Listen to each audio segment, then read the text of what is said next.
Farsa and Xavier. Perhaps Lilia. Yeah, the thing is, Lilia is probably the best choice right now because Farsa will get absolutely obliterated by Ling and Yuzhong, right? Those characters just diving way too hard and way too easily. Sometimes you can also consider Harith in the mid lane with Vengeance. We've seen that in the scrims where you can actually survive for a long period amount of time. Especially with Vengeance, you can dash onto the marksmen and the marksman can trade. Because if you activate the Vengeance, the marksman, they do auto attack, that might just be killing himself. It could be a difference maker. We've seen a couple of times in the group stages where that actually has made effect. But looking at what Amox has said, he wants to show that TODAK is still at that high level and already pushed back into a corner. Now is a really good time to show that. I don't know. I think Chow? perhaps Brody. Can Brody work here for RRQ? Again, they need someone in the back line. Self-sustain, outrageous carry, good clear waves, and can withstand the pressure from Lapu Lapu. Does that work?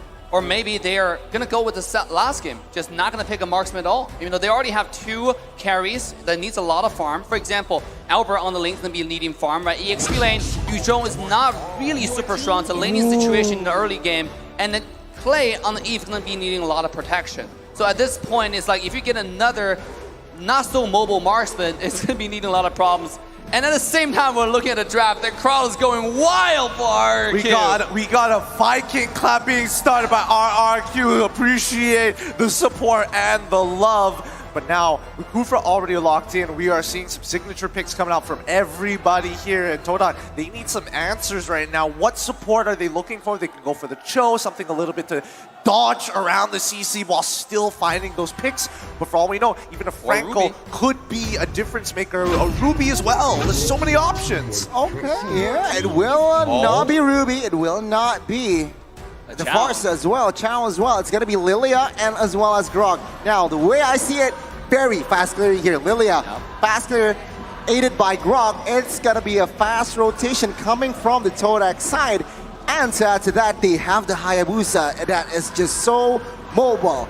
Can they take advantage of that? I like the draft coming up from TODAK. Is returning to the previous season, right? Basically, really strong mid lane. The Lilia Grok used to be the stable of early game domination, and expect a lot of early game invade.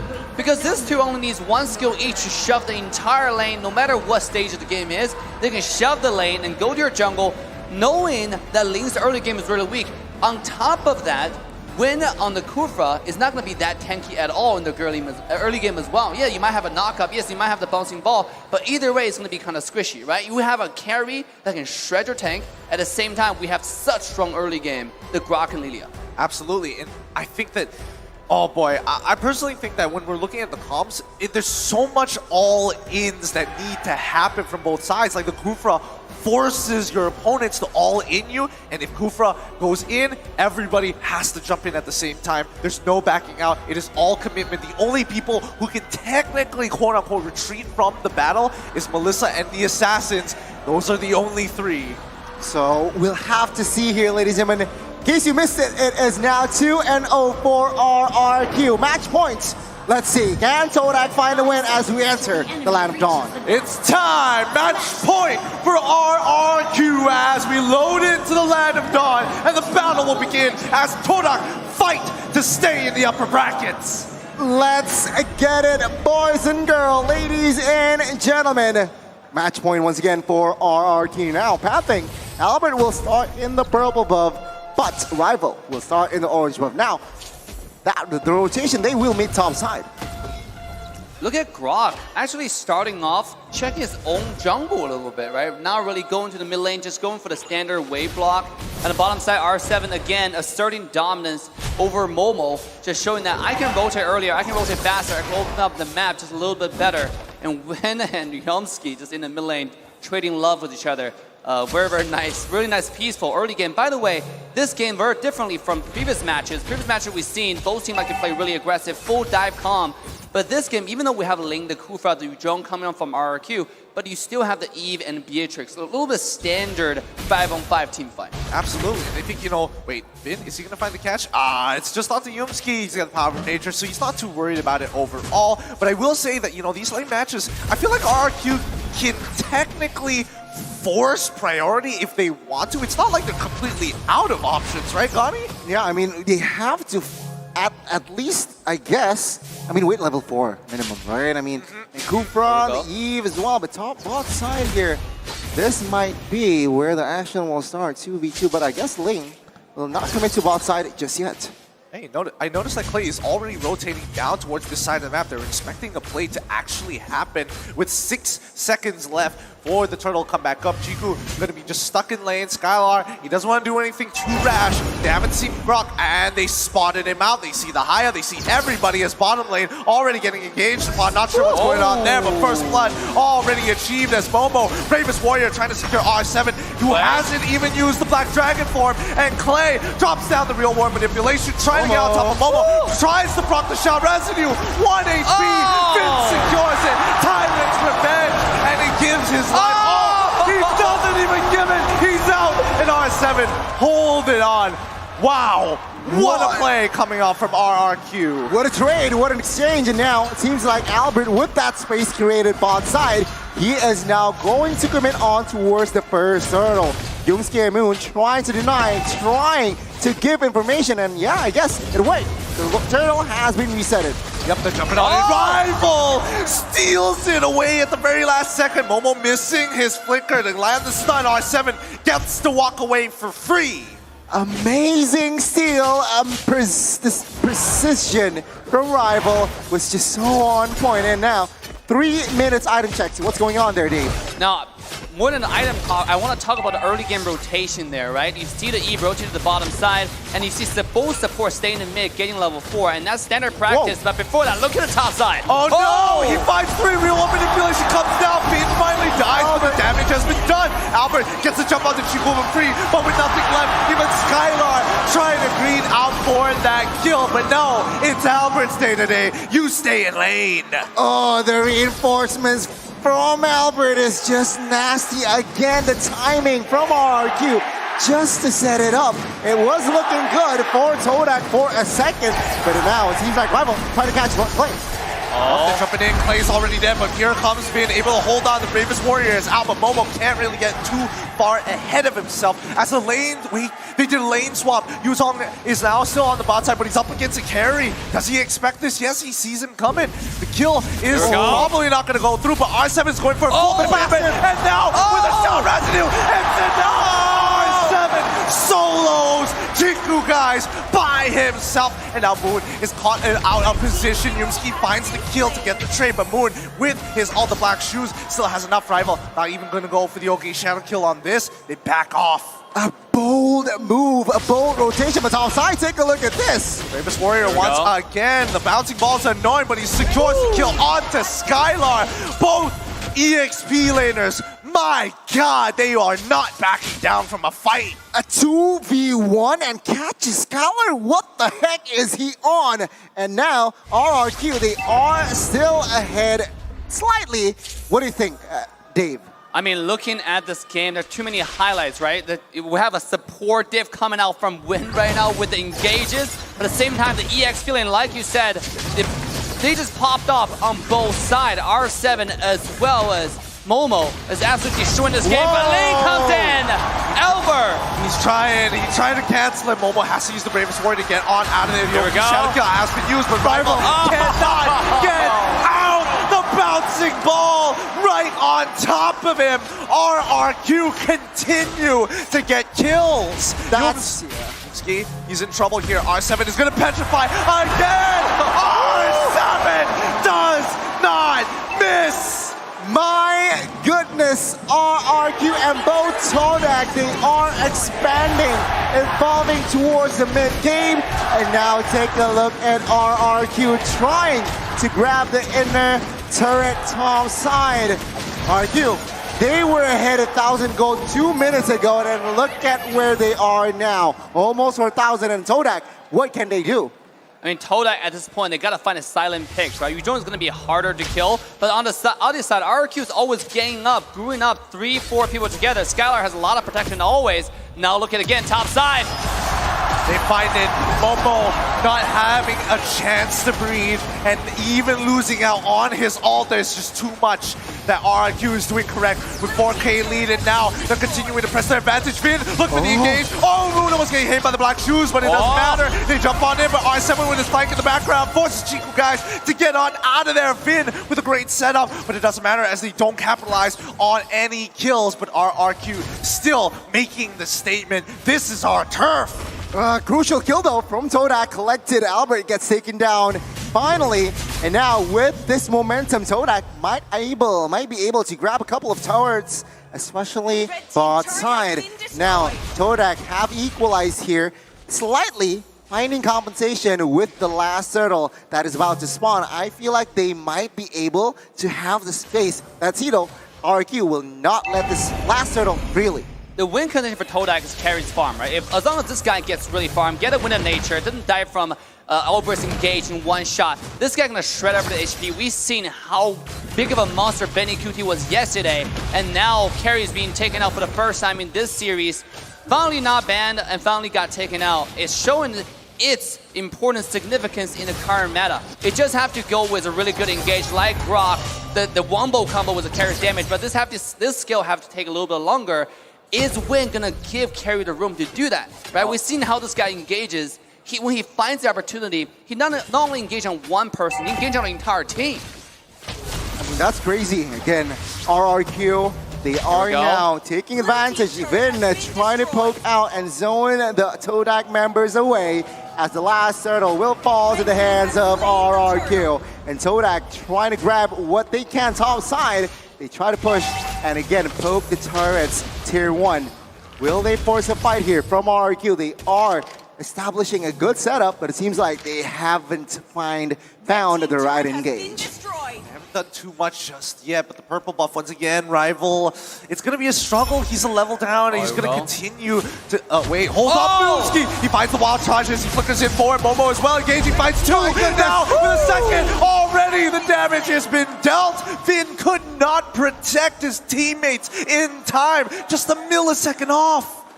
The instincts, the concealed play, the initiation was just so on point. And TODAK, I love it. Even though they're behind, they're just so proactive trying to look for pick-offs. Let's see though, with 5v4, 5v3, can they take the mid side?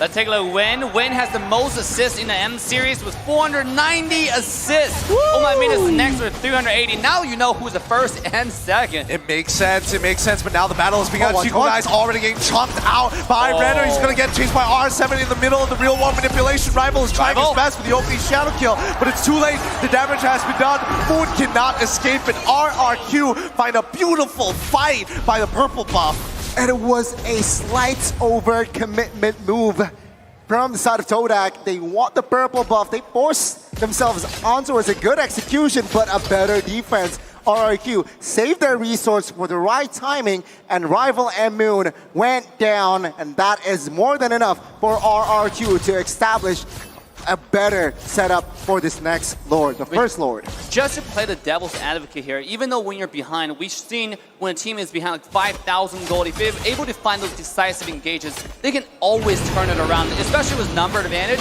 You saw the Grok with the concealed mass play on the bottom side of wild charge. I feel like what TODAK need to do right now is find more of those plays, catch Clay and Scholar. That might be the opening window for them to have a comeback, have a chance in this game. But at the same time, again, it comes down to which tank finds a more decisive engages. Is Wen gonna give them the chance? We shall find out in this lore fight. Well, let's see. As they set themselves up this time, RRQ is going to back off as they focus on pushing out those waves, making sure that TODAK reveal themselves before they commit to anything else. Yeah, I mean, both roamers, you're right, Assassin Dave. Both roamers has a similar jobs here. Trying to find the right engage, trying to find the right target as well, and that's not easy. Well, positioning-wise, RRQ, Clay and Skylar, they need to be in right in the back, right? Probably with no vision and whatnot, but let's see here, this setup. TODAK, they're ready for a plank? Flank, perhaps? I mean, just look at the movement from RRQ. They're just going from bush to bush, slowly wrapping around. They're realizing that TODAK may be on the top side of the map. And notice, even TODAK members, right? They don't want to waste too much time. Momo has to clear that bottom wave, and now it is about to begin. This is the moment that they've been waiting for here. Yuzong waiting in Pixel Brush down on the bottom side of the map, but RRQ is going to slowly chip this away. Can they find the angle? Bin, he sees the Hayabusa. He's not going to be able to get in the middle of this, and that means RRQ secure the Lord without any contestation at all. Great read from RRQ. TODAK a little bit late to the party there, a little bit, again, hesitating to just face check, to find vision, and that, I feel like that's a roamer's fault, but item check, what's going on there? They're missing the ferocity they had before with the Grok engages, right? With the mask play. I feel like they need to do that more decisively. Here we go, the mask. Oh no, the Black Shoes is already popping. Moon is running in the middle of the fight to try and support Yumski. And yes, it works out. Momo buys the space that they were looking for. And that's the pickoff that they were looking for. Real nice, especially when you're from behind. I mean, you gotta trust the carry damage at this point. That's why the mask play with Grok is so important. And that's why also Kaja Chow works so well with carry. Because you grab somebody, you initiate on somebody, that person is gone. Right? With Grok the same way, you just have to play decisive with your ultimate. And you've seen that twice now from TODAK. Can it pull it off again? Here comes a Lord defense. We're waiting for the mask, I guess, from Yumski. I mean, especially Carry just picked up his DHS. The damage is going to be nasty, especially on towards R7 and Vin. The tank units from RRQ will just be melted down by Chiku, guys. Combined with, like you said, with the wild charge, with the, 1.5 stun, that's just nasty, and it's going to be a secure kill. But bot side, Albert poking around towards Momo, not finding the right ultimate, not finding the right skills perhaps, so he does not commit. Now, it's just a reset. Waiting for the next Lord. Still though, RRQ leading with the map control and as well as go. Let's see. The conceal play on this side. Yumski spots them out, and now he's trying to get on out of there. No power of nature. He's locked in for death. RRQ take away the spearhead of TODAK. He was in a no man's land and punished immediately by RRQ. 5v4, Albert spots Chiku. Albert forced to use his ult pretty early on, but you guys in trouble. Has to figure out of there before the real world manipulation gets him. R7 looking to cut him off at the intersection. He's locked, petrified, and dead. RRQ continue to put wounds. Moon is trying his best to trade against R7, but really doesn't matter. Sidesteps the Renner's apathy, and now ends up dying to Skylar as well. Momo now in trouble, dumping in for the sins of his brother, has to go in, all in. Hayabusa in the backline. Unfortunately, RNG is not his favorite. The shadow kill does not connect enough. RRQ have won on every single front, and now it is just the price that TODAK has to pay. Rival, now you see him, now you don't, and it seems like Albert with this episode played, he will not be able to catch him just yet, as the base here, topside will definitely fall, but man, RRQ stepping on the gas, and just one by one, TODAK gets demolished. The decisive party always eat the food, right? You have to go there and get in line early, and that's what Win did. The mass play coming out from RRQ was beautiful. At this point, Skylar is online as well. The SMG damage with the items is absolutely insane. You saw how fast Grok just disappeared from the map. Now the Lord being taken down for RRQ. This is their game to lose at this point. The end is nigh here, boys and girls. The end is nigh. With a 6.7k lead for RRQ, looking to continue to dominate even the items, it is starting to be very clear that RRQ is in the driver's seat. Oof, with Haas Claws on a Beatrix, so extra lifesteal. Perhaps Skylar would want that. But take a look at Carry. I mean, main core items and perhaps last defense Immortal. If they are able to defend this one, which I'm quite sure they are still able to, realizing that they have the Lilia and Carry, RRQ, they need to think and just pick their battles.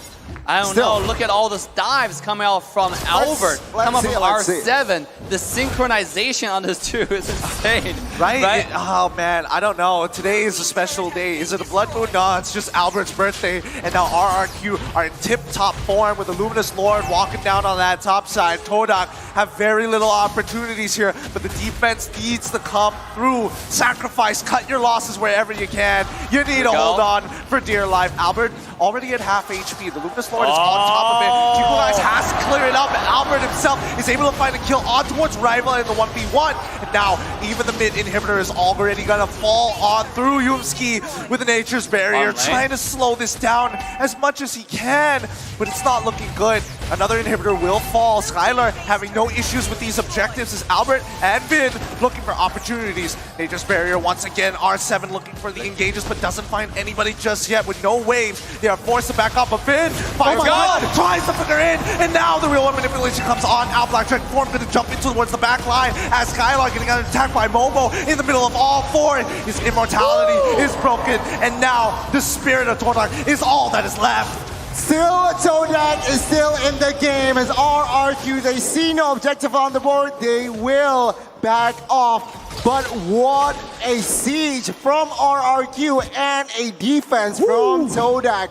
Albert, Clay, and Vin, they have managed to take down all three base turrets. I mean, even though this is a late game carry, but Eve counters very short-handed marksman like that. You saw in the last team fight, Eve popped the real world manipulation, and carry wasn't able to be effective at all. And here we go, though.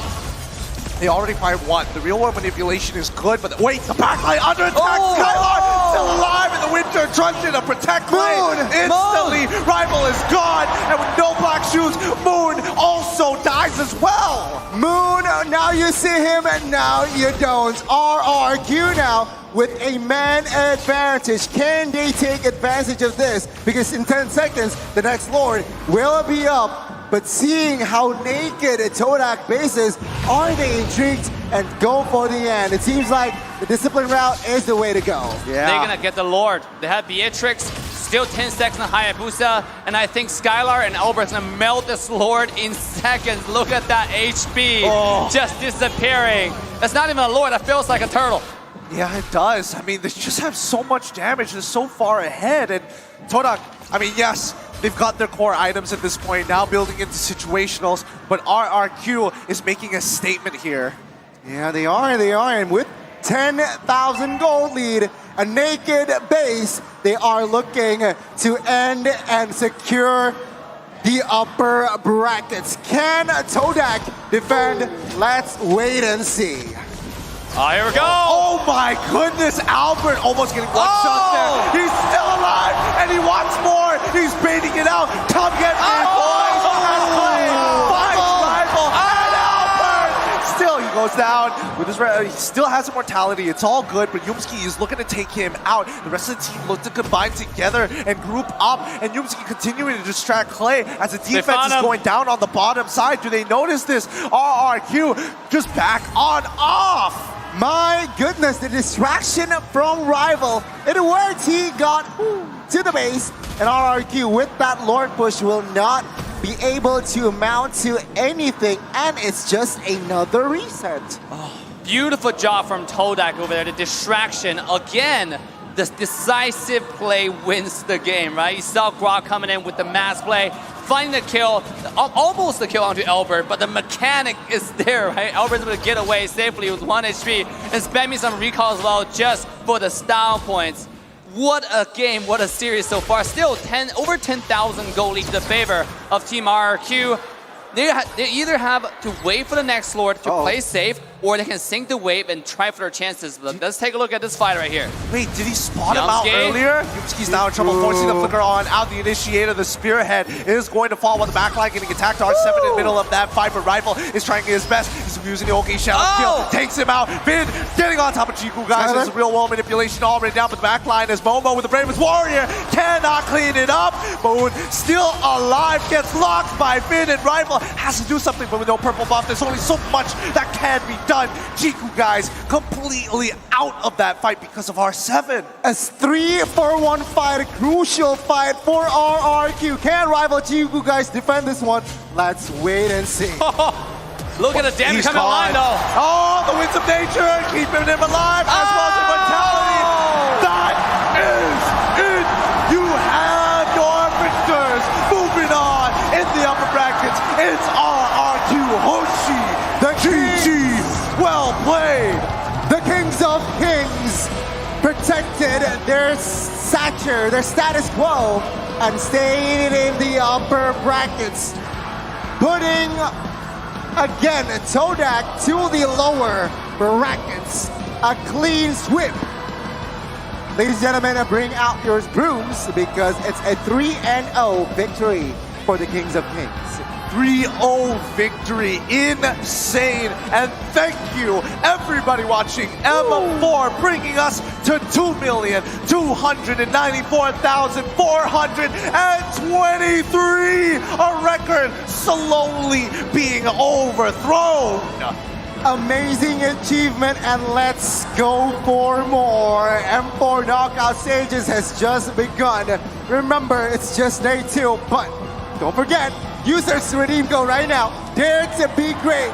Now, as fast as possible. And this is RRQ taking the victory lap. Take the victory lap. The kingdom embraces you. These are your heroes here as they walk on down. My God, what a beautiful game that was. Absolutely killers here. With that being said,